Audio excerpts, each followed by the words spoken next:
so for me, the fundamental aspect of my practice is always this notion of returning to stability and a still mind and the space that I think meditation allows us.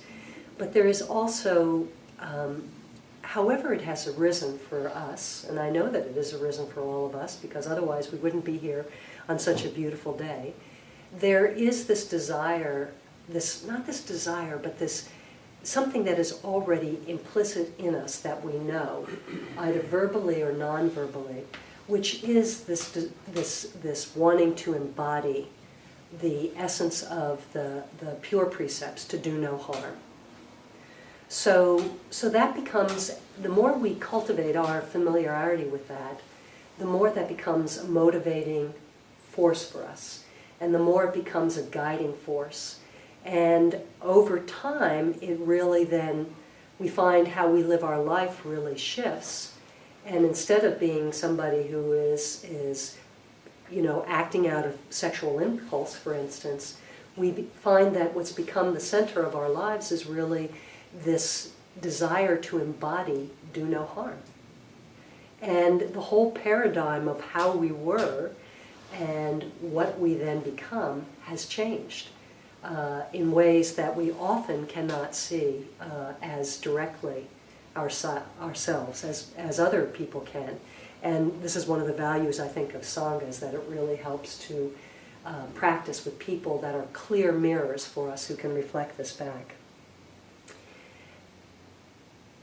There is, if you think of I sometimes think of this as an axis, if you will, this desire to embody our vow to do no harm, to live a skillful, wholesome life, somewhere, up here, and then in a foundational way, it's all based upon upaya, skillful means, right?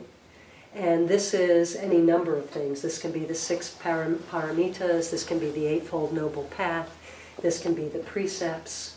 And those two things for me form a very, very powerful and strong axis.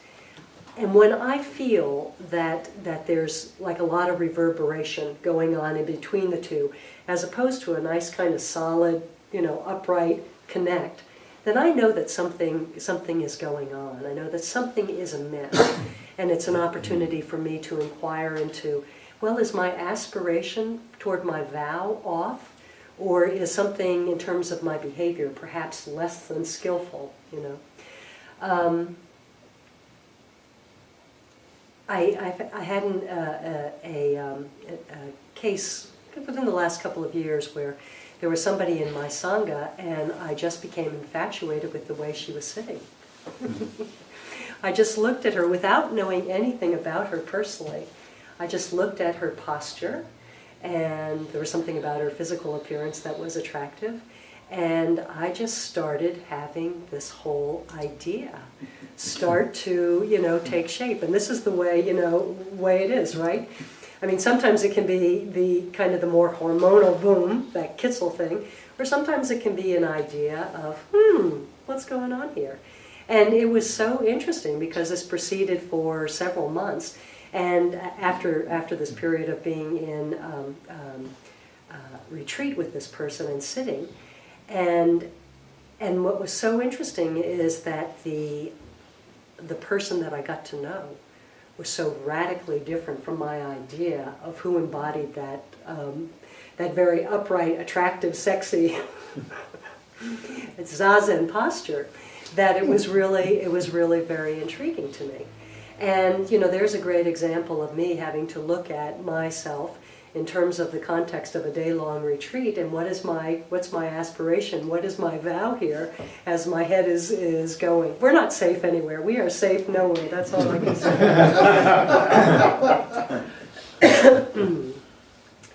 But coming back to upaya, and specifically the we have a precept that deals explicitly with sexuality.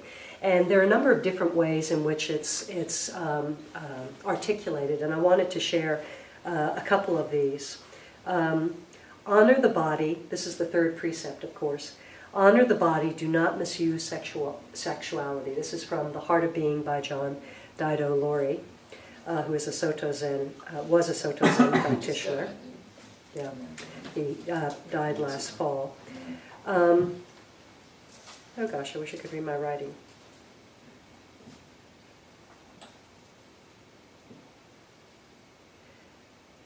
Oh, Norman Fisher had a really interesting one, but I can't read my handwriting.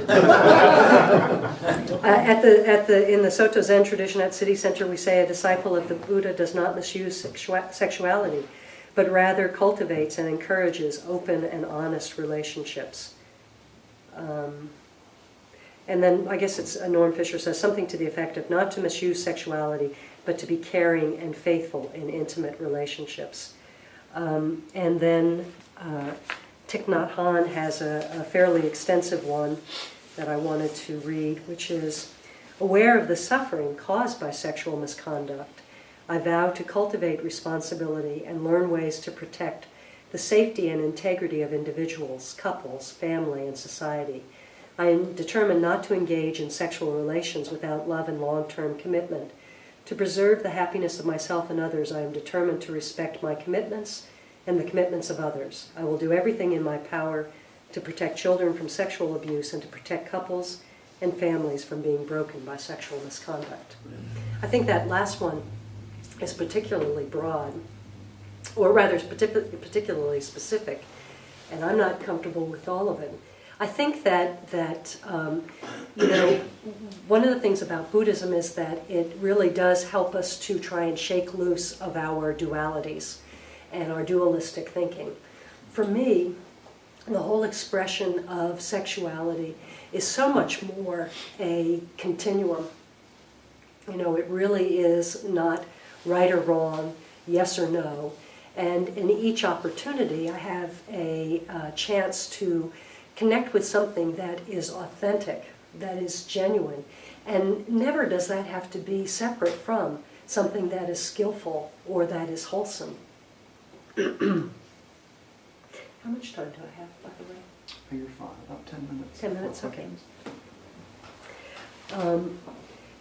In the poem by the sixth patriarch, The Mind of Absolute Trust, or The Mind of Absolute Faith, the first line is, the great way is not difficult for those who are unattached to their preferences.